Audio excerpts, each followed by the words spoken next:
Every night, we close our eyes and surrender to a world without rules, a realm where logic dissolves and the impossible becomes our reality. We fly, we fall, we reunite with those we have lost. But who is the architect of these nocturnal theaters? Ancient civilizations believed this power belonged to a specific entity, a silent artist who sculpted our subconscious landscapes. He was not a god of war or a ruler of the heavens, but a master of illusion, a messenger who walked between worlds. His name was Morpheus, the shaper of forms, the deity who gave a face to our deepest fears and most profound desires.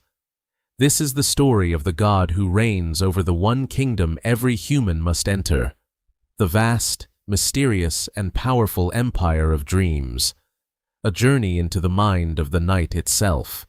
Before the reign of the Olympians, before even the Titans clashed for control of the cosmos, there were the Protogenoi. These were the firstborn, the primordial deities who were not merely gods of things, but the things themselves. Among the most ancient and revered of these was Nyx, the very embodiment of night. She was not a malevolent force, but a fundamental aspect of existence, a vast, star-strewn cloak of potential and mystery. From her union with Erebus, the personification of deep shadow and obscurity, a powerful and influential lineage was born. Nyx was a mother of immense authority, her children shaping the very fabric of mortal and divine experience. Even Zeus, the king of the gods who commanded the thunderbolt, held a profound respect for her, unwilling to cross the ancient power of night itself. Her children were not gods of mountains or seas, but of abstract, yet overwhelmingly powerful, concepts that govern all life.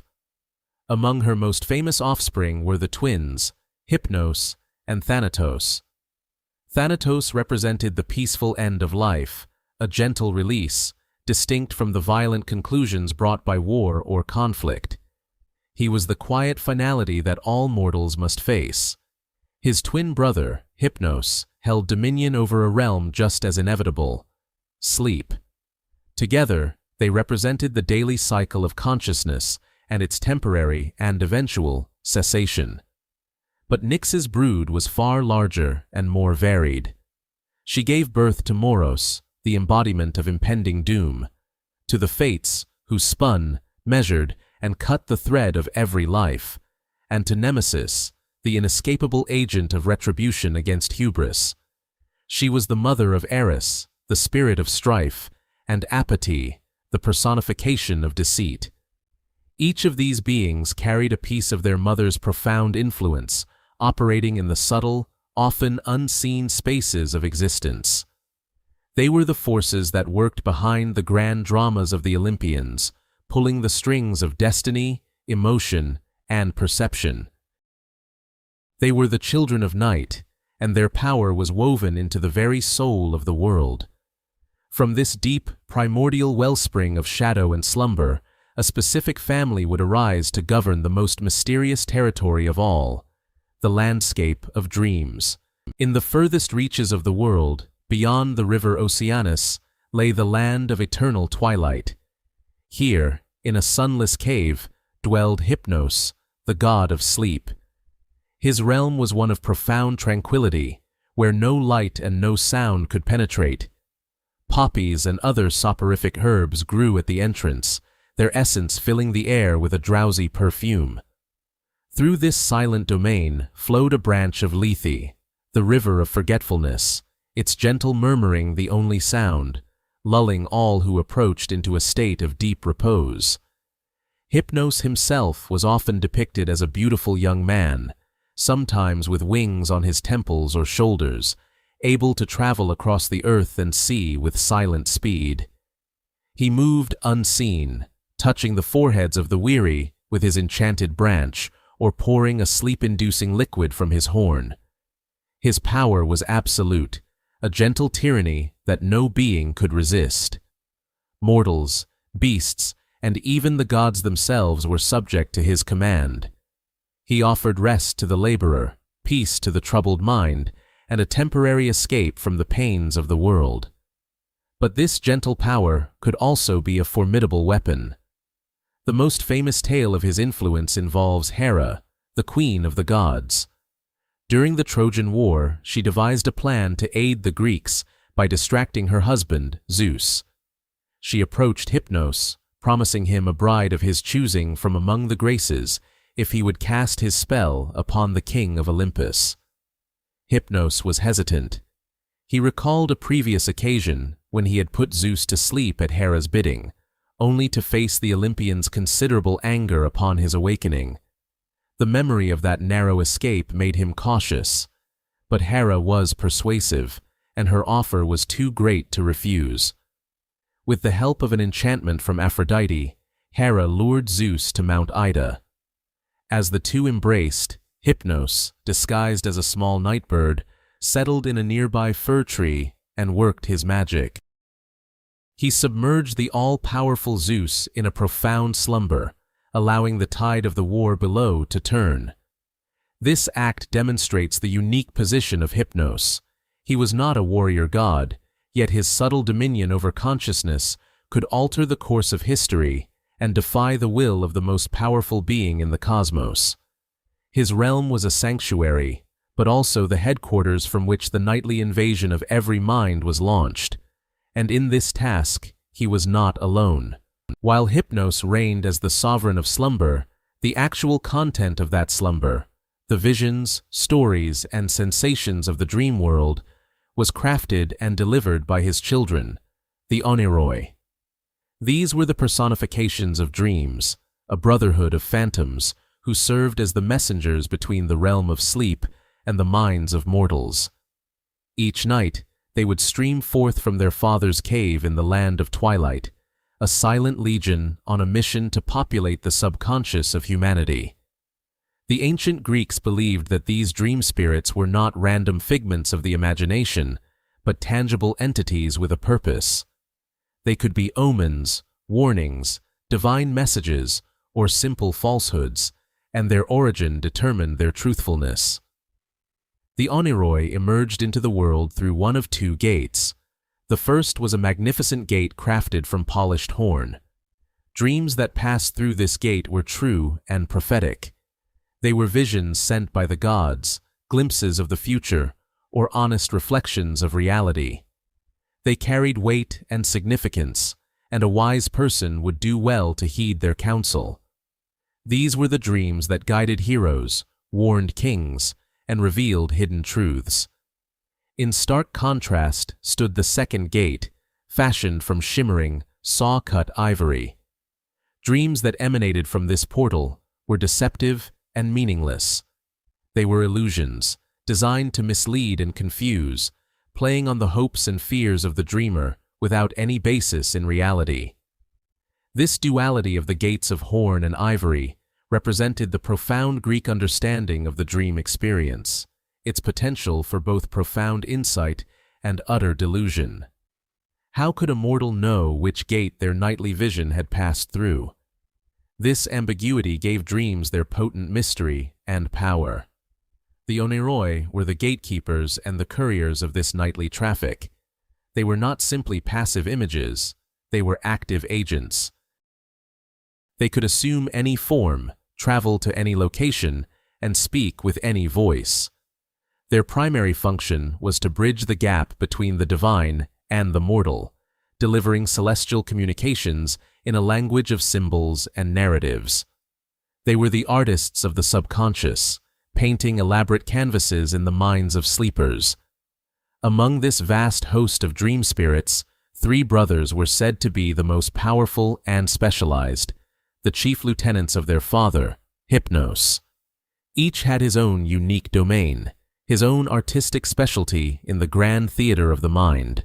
Of all the Oneiroi, none was more skilled, more important, or more famous than Morpheus. His name, derived from the Greek word morphe, means the shaper, or he who forms. This title perfectly encapsulates his unique and powerful talent. While his brothers specialized in other aspects of the dreamscape, Morpheus was the master of the human form.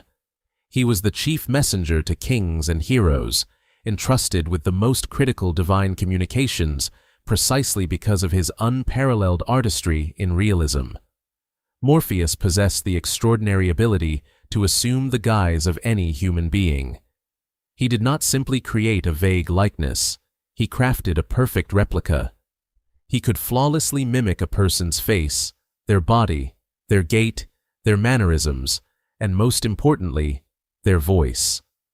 When Morpheus appeared in a dream, the sleeper would have no doubt that they were interacting with the actual person he was imitating. This made his messages incredibly potent and deeply personal.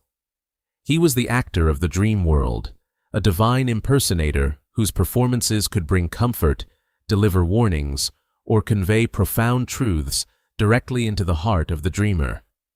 The most poignant illustration of his role comes from the myth of Alcyone and her husband Ceyx, the king of Trachis.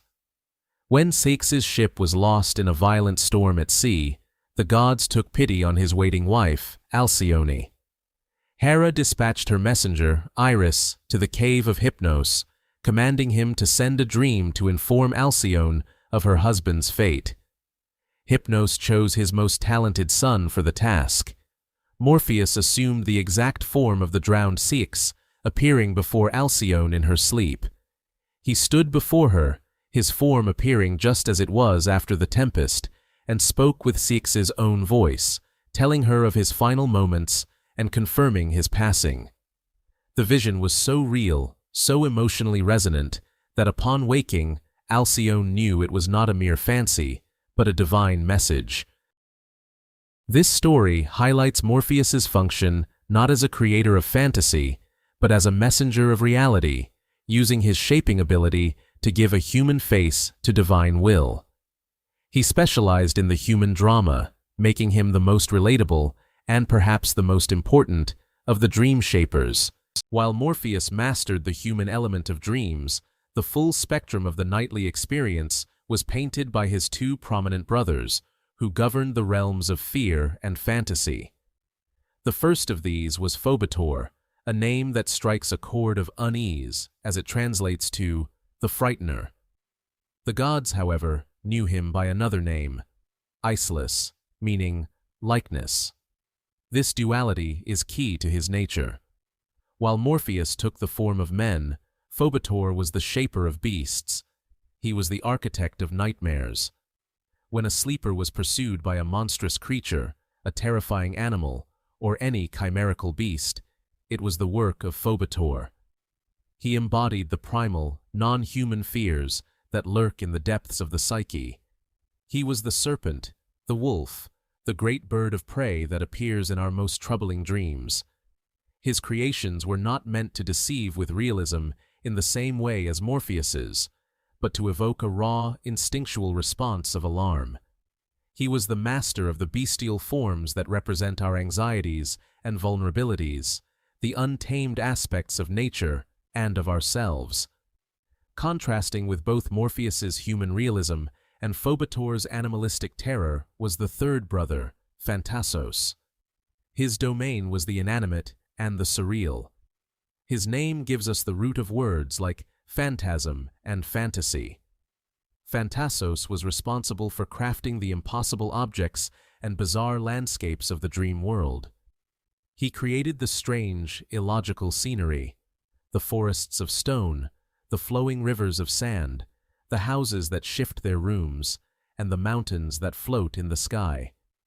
He was the surrealist artist of the trio, unconstrained by the laws of physics or logic. His work provided the context, the very stage upon which the dramas created by his brothers would unfold. A dream featuring a conversation with a departed relative in a house made of water, while a shadowy wolf watches from a window, would be a collaboration of the three masters. Together, this trinity of dream spirits represents a remarkably sophisticated model of the subconscious. Morpheus governs our social and human interactions. Phobetor manifests our primal fears and instincts, and Thanatos builds the illogical, symbolic worlds where these experiences play out. They are the shapers of our inner reality, the divine artisans who ensure that every night the human mind becomes a theater for the most profound expressions of hope, fear, and boundless imagination. Every night, humanity lies down and unknowingly approaches a threshold, a border crossing between the conscious and the subconscious. From this frontier, dreams emerge, but not all are created equal.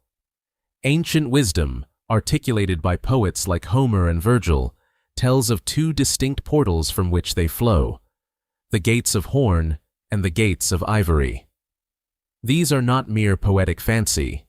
They represent a profound understanding of the dual nature of our inner worlds, and Morpheus, the god of dreams, is their ultimate custodian. The first gate, the gate of horn, is said to be fashioned from polished, translucent horn. Through this portal pass the dreams that are true. These are the prophetic visions, the divine warnings, the clear and unambiguous messages sent from the gods to guide or caution mortals. Like the material from which it is made, the gate of horn allows truth to pass through, uncolored and unobscured. These are the dreams that awaken a sleeper with a sense of certainty, a gut feeling that what they have witnessed holds genuine weight and significance. They are not flights of fancy, but revelations delivered to the vulnerable, sleeping mind. In stark contrast stands the gate of ivory. Carved from brilliant, opaque elephant tusk, it is beautiful, gleaming, and utterly deceptive. Through this gate pour the false dreams, the illusions, the chaotic fantasies that lead mortals astray. These dreams are born of wishful thinking, baseless anxieties, and pure, meaningless whimsy. They play upon human desires, showing a lover's return that will never happen, or a victory that is not destined. They are intricate, convincing, and utterly hollow. The choice of ivory is symbolic. It is a precious material that can be carved into beautiful forms, but one cannot see through it. It hides the truth behind a splendid facade. Morpheus's power lies not just in his ability to craft dreams, but in his authority over these gates. It is he who determines which dreams are dispatched to which mortals, and through which portal they will pass. This role elevates him from a simple messenger to a curator of perception for the sleeping world. He can send a king a true vision of an impending invasion through the gate of horn, or he can send a rival a deceptive dream of loyalty through the gate of ivory. The fate of empires could rest on which gate he chose to open. This ancient concept speaks to a timeless human struggle, the challenge of interpreting our own minds. Every premonition, every sudden insight, every nagging fear that surfaces in slumber forces us to ask, is this a truth from the gate of horn, or a beautiful lie from the gate of ivory? Beyond the twin gates of perception lies the source of all dreams, the Demos Oneiroi, the land of dreams. It is a kingdom unlike any in the waking world, a fluid, ever-changing dimension governed not by the laws of physics, but by the logic of emotion and memory. This is the domain of Hypnos, the personification of sleep, and it is here that his 1,000 sons, the Oneiroi, reside and work their subtle craft. Morpheus is the most renowned of these brothers, but he does not work alone. His kingdom is a collaborative enterprise, a divine workshop dedicated to constructing the nightly theater of the mind. The landscape of this realm defies description. There are no permanent mountains or rivers, only landscapes conjured from the collective unconscious of mortals. A field of wheat might be woven from a farmer's memory of a perfect harvest, while a towering, impossible city could be built from an architect's ambition. Rivers of deep slumber flow silently through valleys of forgotten thoughts, and the very air is thick with the whispers of unspoken desires and the echoes of past conversations. It is a place of profound silence, where sound is replaced by pure feeling. Here, Morpheus rules alongside his two principal brothers, each a specialist in a different aspect of dream creation. The first is Iceless, known to the gods by this name, but called Phobator by mortals. His name means the frightening one, and his task is to shape the beasts and monsters of our nightmares. When a sleeper dreams of a stalking wolf or a soaring eagle, it is Phobator's handiwork. He crafts the primal, instinctual fears that haunt the edges of sleep. The second brother is Thanatos, the master of illusion. He is responsible for the inanimate objects and surreal environments of dreams. He can build a palace of glass, a forest of stone, or a ship that sails on clouds. While Morpheus creates the human actors and Phobator the creatures, Thanatos builds the stage upon which their dramas unfold. Together, they form a triumvirate of illusion. At the center of this shifting kingdom is the source of their power, often depicted as a grove of dark poppy plants, from which the essence of sleep and dreams is drawn. It is from here that the Oneiroi are dispatched on their nightly missions, flying out from their silent world to enter the minds of mortals. This kingdom is not a place of rest, but a humming, active hub of creation.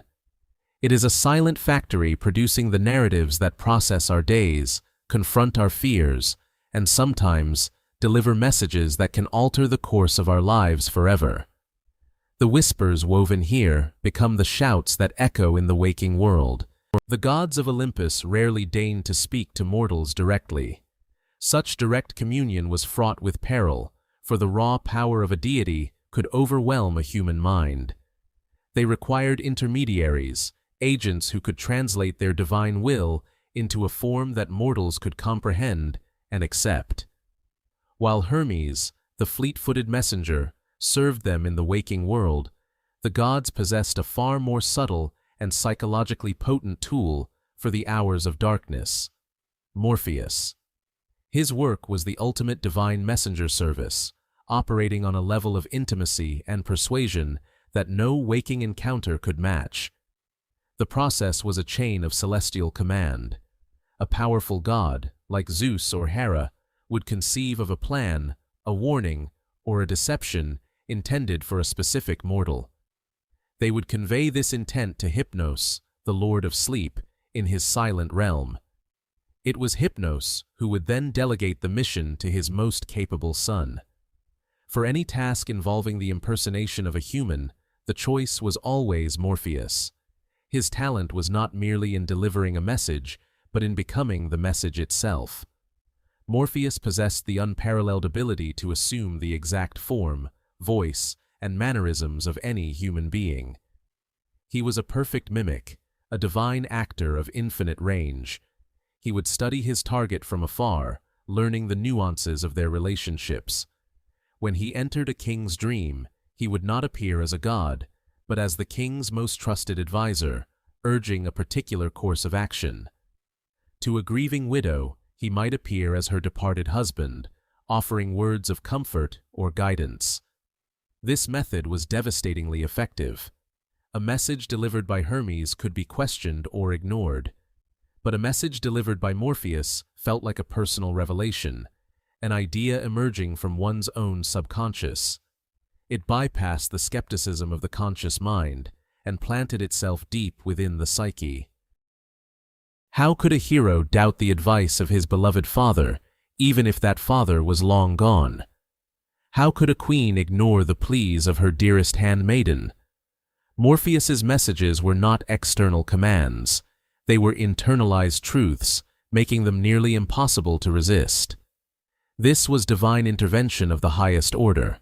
It was a form of psychological warfare, political maneuvering, and emotional guidance all rolled into one.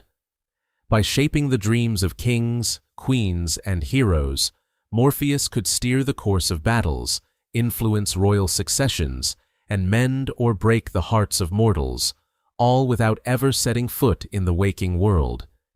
He was the quietest and perhaps the most influential of all the gods' servants. Of all the missions Morpheus undertook, none illustrates the profound and poignant nature of his duty more than the story of two mortals whose love was so great it captured the attention of the gods. King Ceyx of Thessaly and his wife, Queen Alcyone, were inseparable. Their devotion was legendary, but it bordered on hubris when they playfully referred to each other as Zeus and Hera. This idyllic life was shattered when Ceyx announced a perilous journey across the sea to consult an oracle. Alcyone, plagued by a terrible premonition, begged him not to go, describing visions of violent storms and the unforgiving sea. Ceyx, though moved by her fear, was resolute. He promised to return by the next full moon and set sail, leaving a heartbroken Alcyone to watch from the shore. Her fears proved tragically accurate. A storm of unprecedented fury descended upon Ceyx's ship. The vessel was torn apart by the winds and waves, and the king was cast into the churning sea. As he took his final breath, his last thought was not of his kingdom or his own life, but a whispered prayer with his wife's name on his lips. Back in Thessaly, Alcyone remained unaware. She faithfully tended the temples, praying to the gods, especially Hera, for her husband's safe return. Hera, the queen of the gods, was deeply moved by the mortal queen's piety, and pained to be receiving prayers she knew could never be answered. To end the woman's suffering, she decided to intervene. Hera dispatched her messenger, Iris, who traveled to the dark, silent realm of Hypnos. She commanded the god of sleep to send Alcyone a dream that would reveal the terrible truth. For a task of such emotional delicacy, Hypnos chose his most gifted son. Morpheus was instructed to take on the form of the drowned king Ceyx and deliver the news. The dream god undertook his work with meticulous care. He crafted a perfect likeness of Ceyx, not as a vibrant king, but as a man who had met his end at sea. He donned the king's face, his voice, his very posture, and even appeared pallid and dripping with seawater. He traveled to Alcyone's bedside and stood over her as she slept. In her dream, her beloved husband appeared before her. He spoke her name and told her of the storm, of his fate, and that the man she prayed for was no more. He urged her to weep for him and begin her mourning. It was a message of pure heartbreak, delivered with the compassionate artistry of a god. Alcyone awoke with a scream, the dream's reality searing her soul. She ran to the coast where she had last seen him, and there, washed upon the rocks, was the body of her king. Overcome, she was transformed by the pitying gods. Both she and Ceyx were changed into halcyon birds, destined to fly together forever over the waves. Their story became a myth of eternal love, a tragedy brought to its final, gentle conclusion by a dream of painful truth. While Morpheus could be an agent of compassionate truth, his abilities were a neutral tool, a powerful weapon that could be wielded for far darker purposes. The true measure of his power was not in revealing what was real, but in constructing a perfect, compelling lie. In the epic struggle for the future of Rome, as told by the poet Virgil, the art of the dream was weaponized to ignite a war and manipulate the will of a prince, all at the command of a vengeful goddess. The conflict centered on the Trojan hero Aeneas, destined to found a new civilization in Italy. His primary rival was Turnus, the proud prince of the Rutuli, who was betrothed to the princess Lavinia. The goddess Juno, with her ancient animosity towards the Trojans, was determined to see Aeneas fail. Seeing that a fragile peace was taking hold, she decided to shatter it by planting the seeds of war in the heart of Turnus. For this insidious task, she enlisted the Fury Alecto, a being of pure discord. Alecto's mission was to inflame the passions of the key players, and she chose the vulnerable space of a dream as her first battlefield. In an act that mirrored and perverted the power of Morpheus, Alecto assumed a deceptive form. She disguised herself as Caleb, an aged and respected priestess of Juno's temple, a figure Turnus would recognize and, she hoped, respect. In this guise, she appeared at the prince's bedside as he slept. The false priestess spoke with a sharp, scolding tone, berating Turnus for his idleness. She accused him of cowardice, of standing by while a foreign exile, Aeneas, stole his bride and his future kingdom. She goaded him, challenging his honor and urging him to take up arms immediately and drive the Trojans from Italian soil. At first, Turnus was dismissive, scoffing at the old woman and telling her that matters of war were for men, not for aging priestesses. Enraged by his defiance, Alecto dropped her disguise. She revealed her true, terrifying form as a fury, her hair a mass of hissing serpents. Before the horrified prince could react, she plucked one of the snakes from her hair, transforming it into a burning torch, and plunged it deep into his chest. Turnus awoke with a violent start, drenched in sweat and shouting for his armor. The dream was gone, but the fire it had planted in his heart now raged uncontrollably. The rational prince was gone, replaced by a warrior consumed with a divinely implanted fury for battle. Juno's plan had succeeded. The subtle peace was broken, and a brutal, bloody war began. This was the dark reflection of Morpheus's art, not to inform, but to incite, not to heal, but to corrupt. It demonstrated that the path to a person's soul through their dreams could be used to build them up with truth or tear them down with a perfectly crafted lie. In the grand tapestry of classical literature, few threads are as vibrant as those woven by the Roman poet Ovid. It was in his masterwork, the Metamorphoses, completed around 8 AD, that a minor, shadowy figure from the Greek pantheon was given a name, a family, and a purpose that would define him for all time. This figure was Morpheus. Before Ovid, the concept of dream spirits, the oneiroi, was vague. They were sons of night or sleep, a faceless collective flitting at the edges of human consciousness.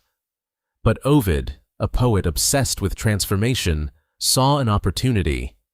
He singled out one of these spirits and named him Morpheus, from the Greek word morphe, meaning form or shape. This was not an arbitrary choice, it was a declaration of function. Morpheus was not just a messenger, he was an artist, a divine actor whose specialty was mimicking the human form. Ovid placed him in a celestial hierarchy. Hypnos, the god of sleep, was the father. His sons were the dream weavers, each with a unique skill.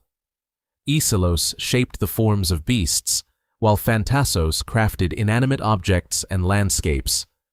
But Morpheus was the master craftsman, the one entrusted with appearing in dreams as a perfect replica of any human being.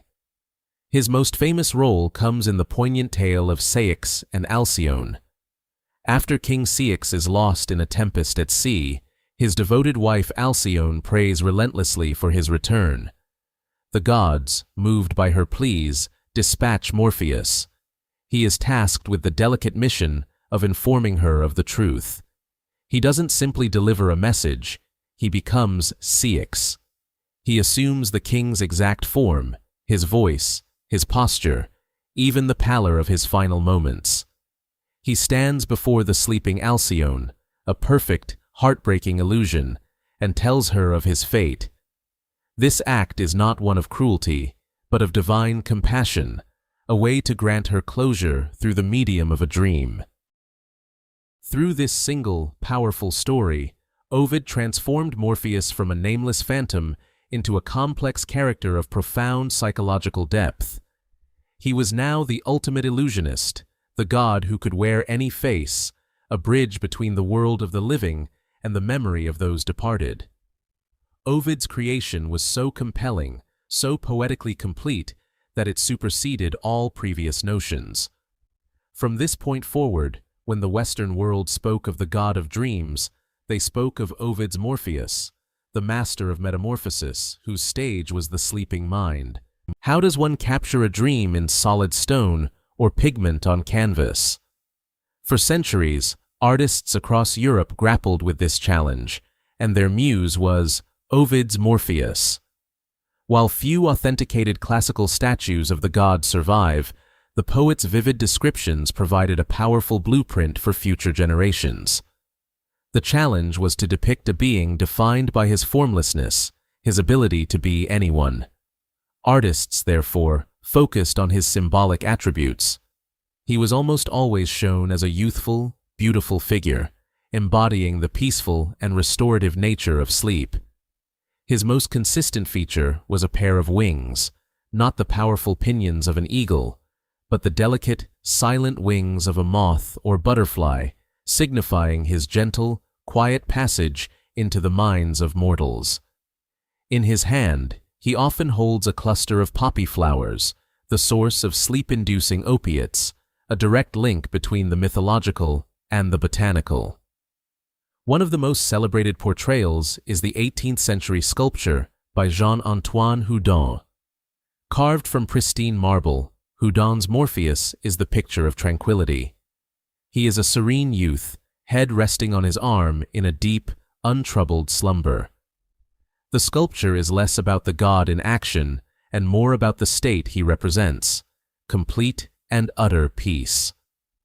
In the world of painting, artists often depicted scenes from his mythology. Baroque and neoclassical painters were especially drawn to the dramatic story of Alcyone, capturing the moment the dream figure of Sex appears at her bedside. These paintings are studies in light and shadow, contrasting the tangible, sleeping queen with the ethereal, luminous form of her lost husband, a vision crafted by Morpheus. These works of art did more than just illustrate a myth. They gave society a tangible image to associate with the abstract concept of dreaming. They visualized sleep not as a void, but as a realm governed by a gentle, winged deity.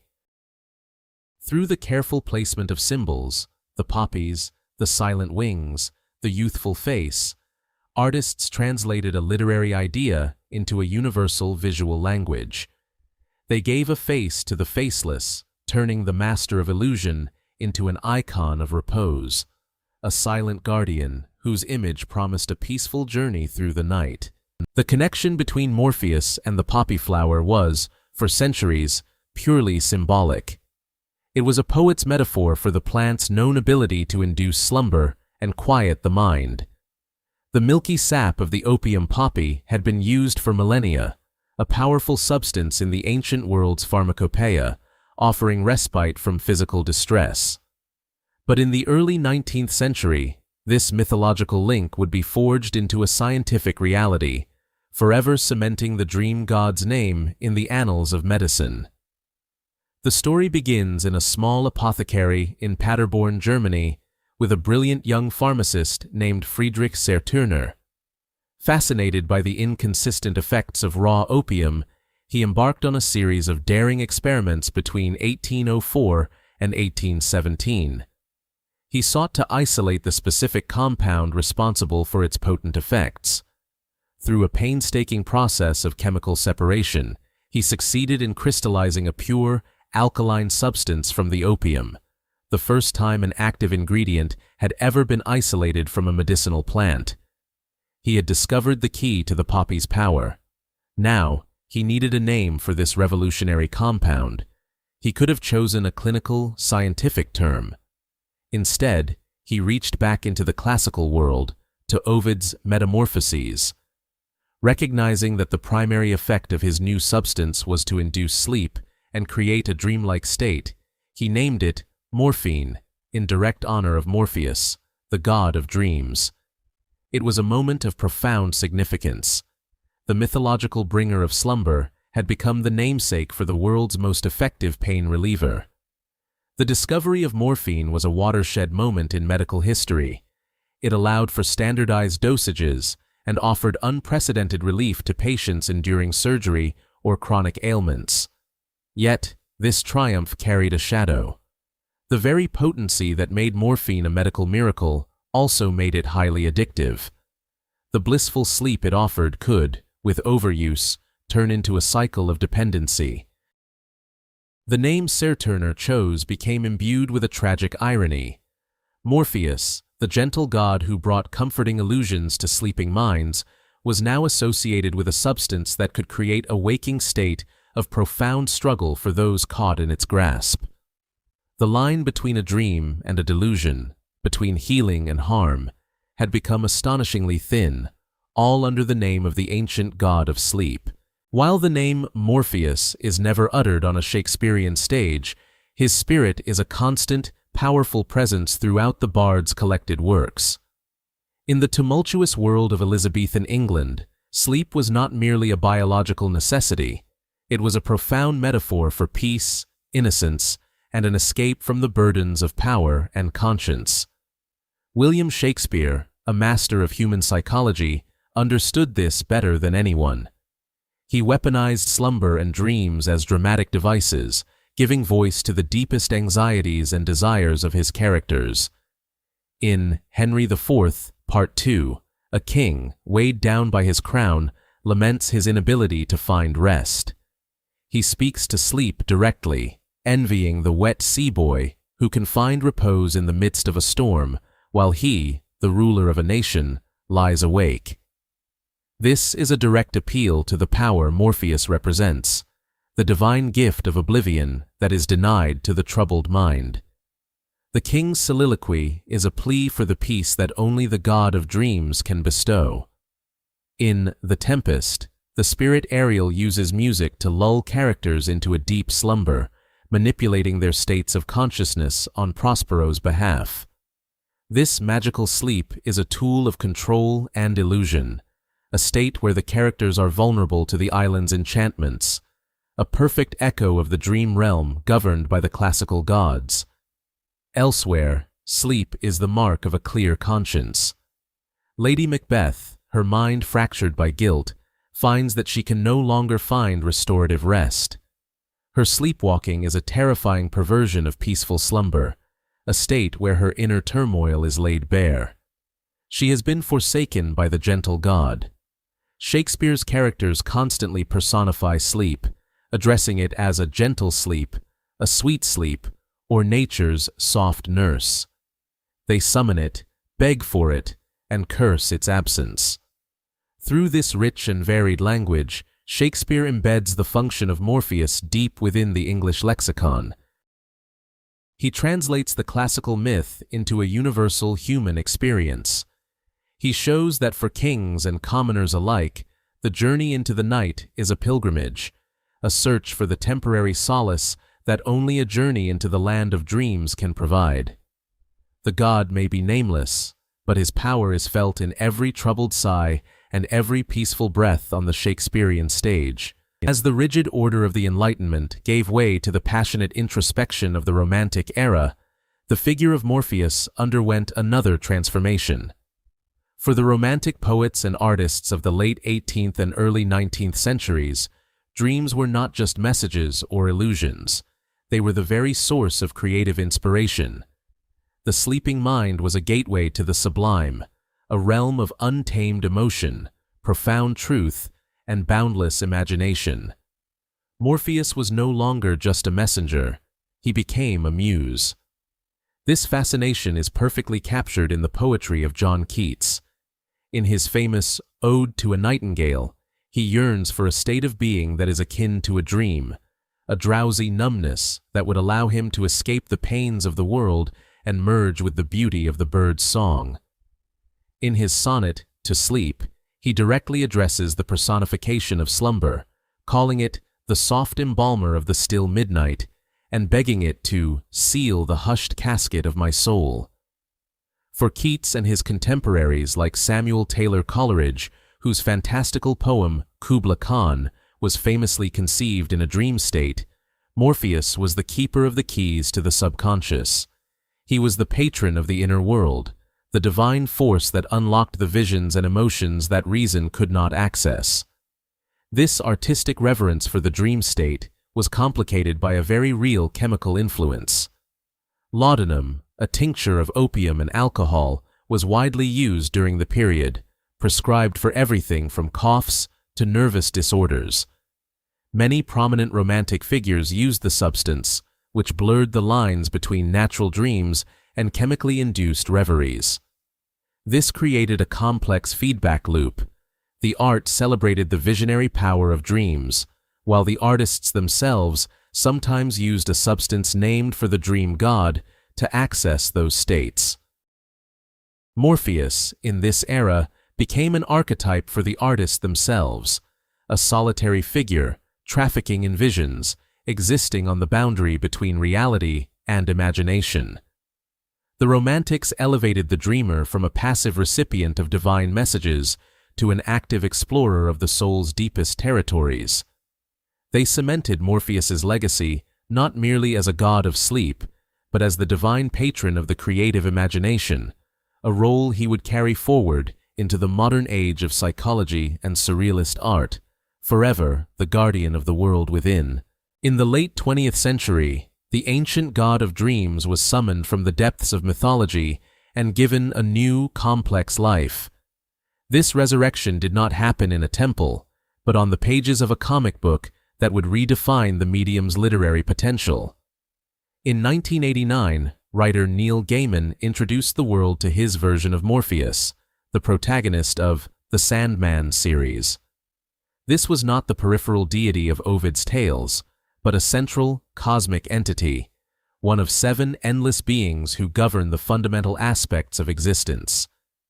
Gaiman's Morpheus is dream, the personification of all stories and all dreams, from the fleeting nocturnal fancies of a child to the grandest epics of civilization. This modern interpretation elevated the character from a mere shaper of illusions to the ultimate librarian of the human imagination. His realm, the dreaming, is the source code of all creativity, a place where every myth, legend, and unwritten novel resides. The narrative begins with his capture and century-long imprisonment by mortals seeking power. This ordeal forces a profound change upon the stoic, unchanging being. When he finally escapes, he finds his kingdom in ruins and his responsibilities neglected. His journey to restore his realm becomes a sprawling epic that explores the very nature of storytelling. He is portrayed as a being of immense power, yet bound by ancient rules and his own rigid sense of duty. He is proud, sometimes cruel, but also capable of immense compassion. This Morpheus understands that a story, once told, takes on a life of its own, and that even a god of narrative can be shaped by the tales he oversees. This re-envisioning captured the modern zeitgeist perfectly. In a world saturated with media, where stories are consumed and created at an unprecedented rate, the idea of a single being responsible for it all is deeply compelling. He is the ultimate artist and the ultimate audience, a reflection of our own obsessive need to create and understand our world through narrative. Gaiman's work demonstrated that the ancient gods were not obsolete relics. They were adaptable archetypes waiting for a new story to inhabit. Morpheus was no longer just the god of sleep. He had become the king of stories, a monarch whose reign extends over every book, every film, and every whispered tale. But in placing all of human consciousness and creativity into the hands of one entity, this modern myth also raises a profound question. If one being governs the very fabric of our imagination, what does that make the human mind itself? While storytellers were reimagining Morpheus for a new age, another field of human inquiry was exploring his domain with scientific rigor. The rise of psychoanalysis in the early 20th century provided a new language to describe the mysterious world of dreams, and in doing so, it inadvertently gave Morpheus a new, clinical identity. For pioneers like Sigmund Freud, dreams were not messages from the gods, but dispatches from the self. They were the royal road to the unconscious, a landscape of repressed desires, unresolved conflicts, and symbolic language. In this new paradigm, Morpheus could be seen as a personification of the subconscious mind itself, the hidden puppeteer pulling the strings of our nocturnal theater. The bizarre transformations, the sudden shifts in scenery, the appearance of people from our past, all these dream elements, once attributed to a whimsical deity, were now seen as the complex workings of our own inner psyche. The dream shaper was no longer an external god, but an internal force. Following Freud, Carl Jung expanded this concept.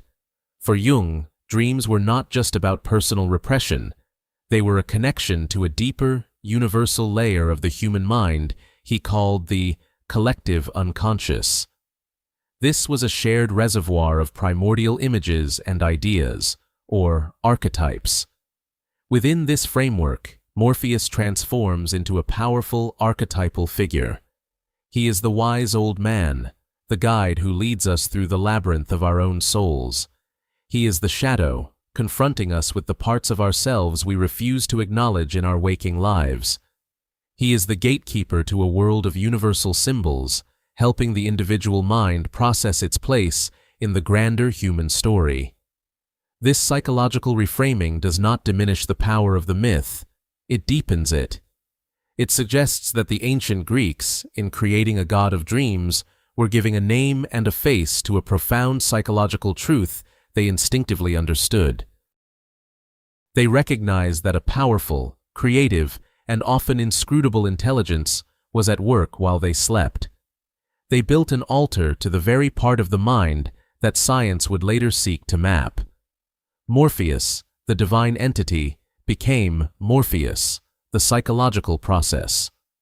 The throne of the dream world was now located not on a mythical Mount Olympus, but within the intricate folds of every human brain. The god had been internalized, becoming a metaphor for the vast, uncharted territories of our own consciousness. The question was no longer how to appease an external god, but how to understand the deity that resides within. As humanity moved into the digital age, the realm of Morpheus expanded beyond the confines of sleep. The 21st century mind exists in a state of perpetual, waking dream. We are constantly immersed in constructed realities, curated narratives, and fluid identities, the very elements the ancient god once commanded exclusively in the night. Morpheus, the shaper of forms, has become the perfect metaphor for our modern condition. Consider the world of social media.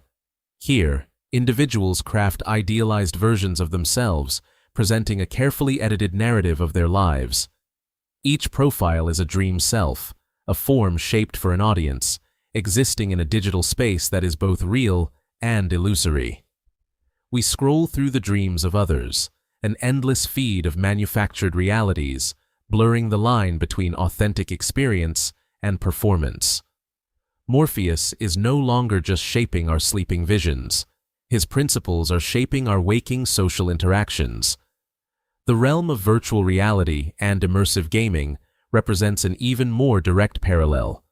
Players don a headset and enter worlds as tangible and convincing as any dream. They assume new forms, new identities, and live out epic stories. The architect of these digital realms is a modern Morpheus, a developer or designer who, like the god, builds a world from imagination and invites others to inhabit it. The experience is a consensual hallucination, a dream one chooses to enter. This constant exposure to malleable realities has a profound effect on our perception. The very concept of a single, objective reality feels increasingly fragile. We live in an age of fake news and alternative facts, where narratives can be constructed and disseminated with incredible speed, shaping public opinion and even historical records. The world itself can feel like a dream state, where truth is subjective and powerful forces are shaping our perception of what is real. In this context, Morpheus is not a comforting figure, but a challenging one. He represents both the incredible creative potential of this new era and its inherent dangers. The ability to shape reality is a godlike power, but it carries immense responsibility. When anyone can become a dream shaper, whose dream do we choose to live in? The ancient god who sent messages to sleeping kings now embodies the central philosophical struggle of the information age. He is the ghost in the machine, the symbol of a world where the line between the dreamer and the dream is dissolving before our very eyes. And as our technology grows ever more sophisticated, his metaphorical kingdom only continues to expand, pushing us to ask what happens when we can no longer tell the difference. Of all the art forms, it is cinema that has become the most powerful modern temple to Morpheus. The movie theater is a dark, cavernous space where, for a few hours, we collectively agree to enter a shared dream.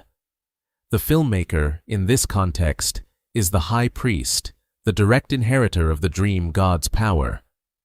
Every tool of the cinematic trade is a tool for shaping illusion. A director uses light and shadow to craft mood, just as Morpheus was said to move through the night. Editing manipulates time and space, jumping between locations and moments with the seamless, non-linear logic of a dream. Sound design builds an immersive world from whispers and echoes, while a musical score dictates our emotional response, a silent command from the dreamweaver. This connection is not merely theoretical, it is embedded in the very language of film. Directors like Luis Buñuel and David Lynch built entire careers exploring surreal, dreamlike narratives that defy conventional logic. Their films present bizarre, symbolic imagery and unsettling scenarios that tap directly into the subconscious, leaving audiences to decipher their meaning, much like one would ponder a strange dream upon waking. More mainstream filmmakers have also explicitly invoked the power of the dream god.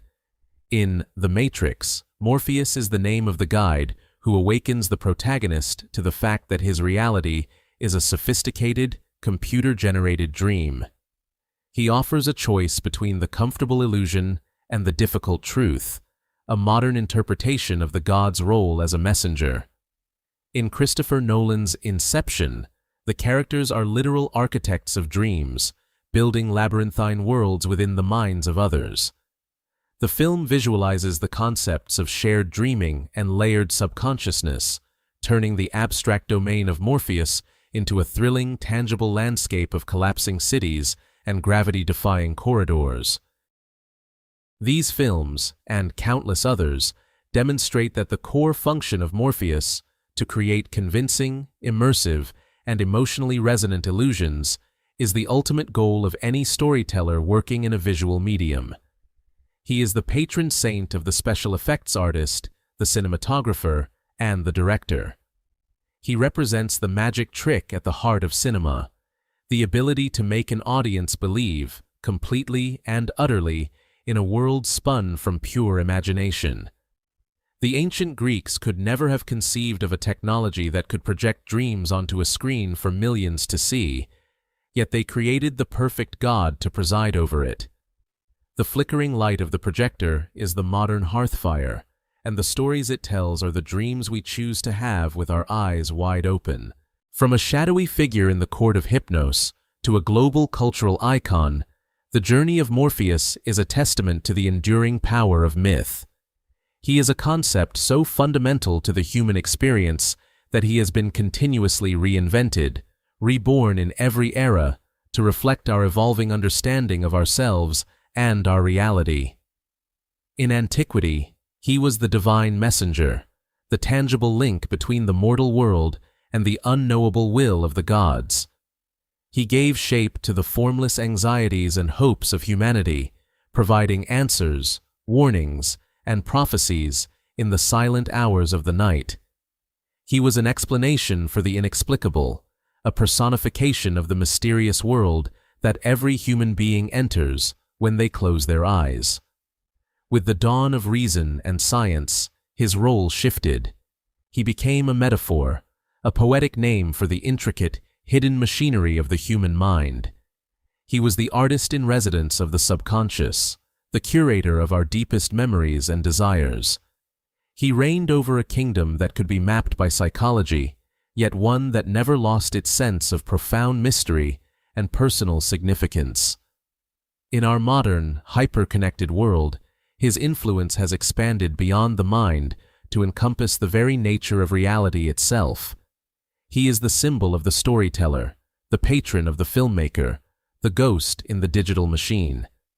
He represents our species' unique and insatiable appetite for narrative, our need to build worlds, to craft identities, and to find meaning in stories of our own making. He is present in the pages of a graphic novel, in the code of a video game, in the flickering light of a cinema screen. Morpheus endures because what he represents is timeless. He is the personification of imagination.